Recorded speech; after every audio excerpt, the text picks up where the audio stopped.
안녕하세요. 네, 오늘은 조조의 청주병과 둔전제에 대해서 알아보도록 하겠습니다.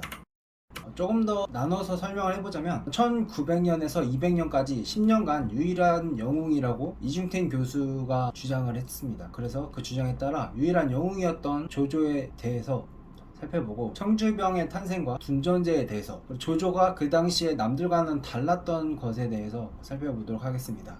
지난 편에는 이제 조조를 제외한 관동군이 얼마나 답답했는지, 조조가 얼마나 답답해했는지를 이야기를 하면서 끝났는데요. 그래서 답답하면 니들이 뛰던가, 조조가 그래서 어떻게 했는지 그 부분을 살펴보도록 하겠습니다. 이중택 교수는 조조가 유일한 영웅이라고 강조를 했습니다.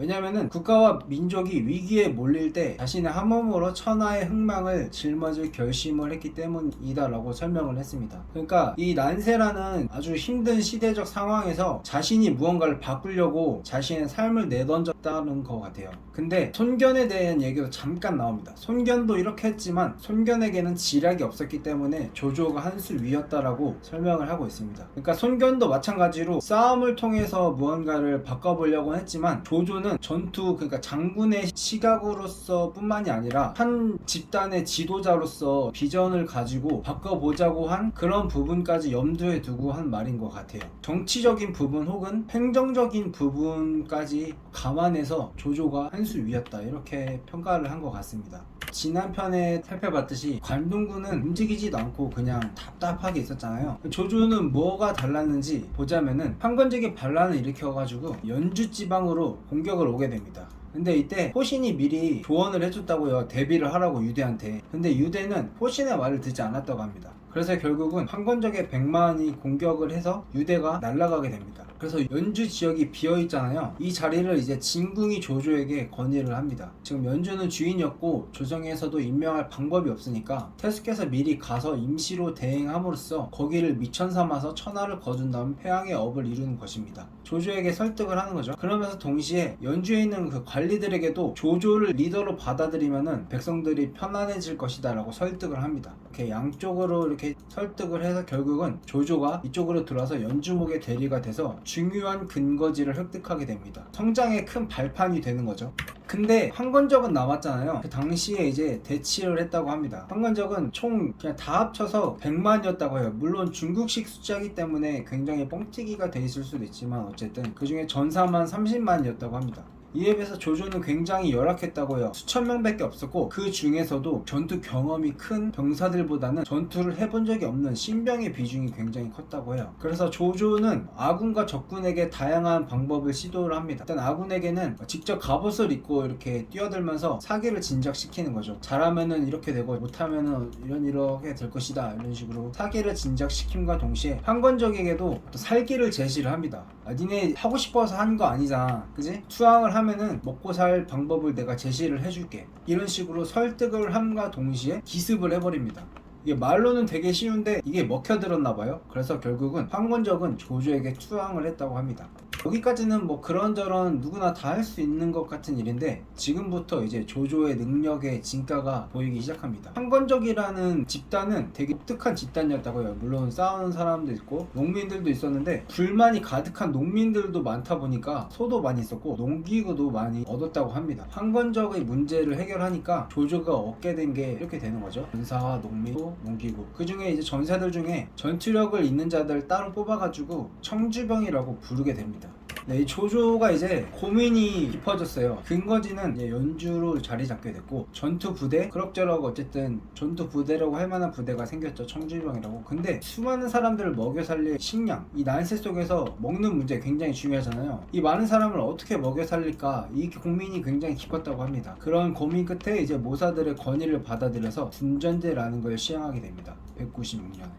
이거는 약간 교과서적인 그런 느낌이긴 해요. 개념 설명이. 어쨌든 그래도 살펴보자면, 전쟁이 매해 끊임없이 일어나니까 주인 없는 토지가 굉장히 많았던 상황이었다고 해요. 그래서 그 주인 없는 토지를 굉장히 처참하죠. 이 정부 몰수를 해가지고 일단은 나눠줬다고 합니다. 조조의 군사들에게, 그리고 투항한 황건적들에게. 그래서 농사를 짓게 했다고 해요. 그거를 군둔이라고 불렀다고 합니다. 그리고 또 다른 한편으로는 농민들에게도 토지를 나눠줘서 농민들이 농사를 짓게 했다고 합니다. 이거를 민둔이라고 불렀다고 합니다.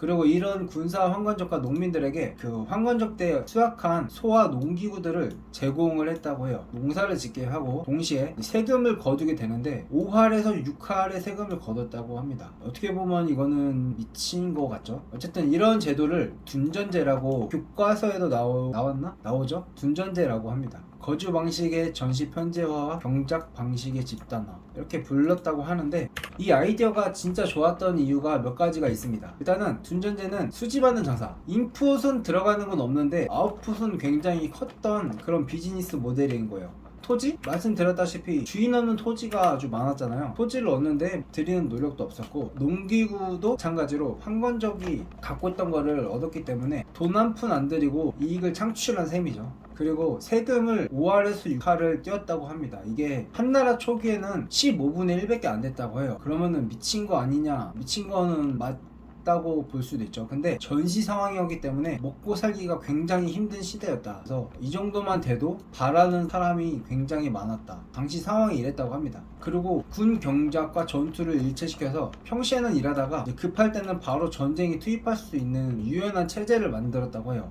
다른 집단과의 항상 전투가 비일비재하는 상황이었기 때문에 이런 유연하게 대처할 수 있는 시스템이 중요했잖아요. 그런 면에서 이것도 굉장히 이점이 있었다고 볼 수 있고, 또 다른 문제는 군량 병사 공급 문제 해결하는과 동시에 골칫거리였던 유민으로 인한 치안 문제를 해결했다고 해요. 이게 지금 또 많이 뉴스 같은 거 나오잖아요. 시리아 난민이나 뭐 또 중동 쪽에 그런 난민들이 유럽에 뭐 독일이라든지 다른 나라에 갔을 때 그 난민들이 일으키는 어떤 치안 문제들, 발생하는 범죄 같은 것들이 많다고 맨날 국제적 뉴스에 많이 나오잖아요. 그렇게 이런 식으로 유민으로 발생할 수 있는 치안 문제를 한 번에 해결을 했다는 점, 이런 점들을 통해서 조조의 둔전제가 좋았다는 걸 알 수 있습니다. 조조 또한 이 둔전제를 시행할 때 이렇게 말을 했다고 합니다. 나라를 안정시키는 방도는 군대를 강하게 하고 식량을 풍족하게 하는 데 있다. 군대를 강하게 함과 동시에 식량을 풍족하게 하는데 둔전제가 굉장히 좋은 아이디어였던 셈인 거죠. 근데 이 생각 자체가 그렇게 엄청난 생각인지 그런 생각도 들잖아요. 아, 그게 그렇게 대단해? 근데 이제 그 당시에 다른 인물들은 그러면 어떻게 대처를 하고 어떤 방안을 마련을 하고 있었는지 상대적으로 비교를 해보면 알 수 있을 거 아니에요. 그 당시에 조조를 제외한 다른 인물들을 이제 비교를 해보면은 차이가 굉장히 크게 났다고 합니다. 위서에 따르면은 여러 군대가 일제히 봉기했지만 1년간의 식량 계획조차 가지고 있지 않았다. 굶주리면 약탈을 자행하고 배가 부르면 남은 것들을 벌었다. 결국 와해되고 유랑하여 싸운 적이 없는데도 스스로 패하는 자들이 수를 셀 수 없을 정도였다. 이 부분에 써진 뉘앙스를 보면은 약간 이중택 교수님도 뭔가 빡쳐있는 뉘앙스가 좀 느껴졌어요. 특히 이 부분, 굶으면 약탈할 수도, 이것도 안 되지만 약탈을 했다 치는데 배가 부르면 남은 것들은 벌었다. 이거 좀 지금 시대도 막 음식 남기면은 그러는데, 굶어 죽는 사람이 이렇게 널려 있는데 남아서 버려? 그리고 또 굶으면 또 약탈하고, 이런 부분을 굉장히 실망을 한 것 같아요. 굉장히 강렬한 어조로 좀 비판을 하는 것 같은데, 그래서 당시에 조조의 군사들과 백성들은 풍족했대요. 상대적인 거겠죠. 근데 이제 원소군은 하북에서 뽕나무 열매를 따먹었다고 합니다. 원술군은 강유에서 조개를 먹었는데 조개도 없을 때는 사람을 먹었다고 해요.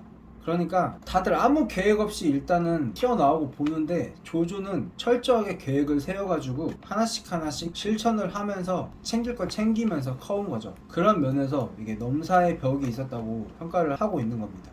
식량이 떨어지면 전투력을 상실하게 되고 결국 질일 멸렬, 사분 오열되어 스스로 패배함. 조조를 계획하고는 장구한 계획을 가진 부대가 없었다. 그러니까 다른 부대들은 다 그냥 오늘 내일 하는 거죠. 오늘 벌면 오늘 쓰고 뭐 그런 식으로. 하지만 조조는 달랐다. 이제 전체 중국 그 당시 상황을 다 살펴보면은 크게는 이렇게 두 개로 나눌 수 있었겠죠. 근데 조조까지 해서 보면은 세 가지로 나눌 수 있는데, 서북군의 뭐 동탁은 그냥 잔악한 짓거리 하면서 나라를 그냥 파국으로 몰고 갔고, 그에 대항하게 다고 일어선 관동군조차도 뭐 진보 발전 이런 건 없었고 본전 유지나 하면서 자기들끼리 그냥 서로 죽였다고 합니다. 유대는 교묘를 죽였고 결국 유대 자신도 황건적에게 날아가게 되죠. 그리고 원소는 한복을 죽이고 그 땅을 차지하게 되고, 이렇게 자기들끼리 싸우고 그냥 뭐 난리 부르스 하는 동안에 조조만큼은 착실하게 청년 장수에서 정치 고수로 꾸준히 발전을 해서 성장을 하고 있었다. 이렇게 평가를 하고 있습니다. 그래서 이중택 교수가 이런 점을 들어서 1900년에서 200년까지는 적어도 조조 혼자만이 영웅이었다, 이렇게 평가를 하고 있다고 볼 수 있는 겁니다.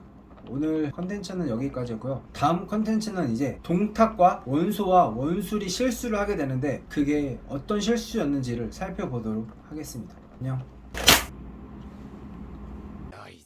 よいぞよいぞよいぞ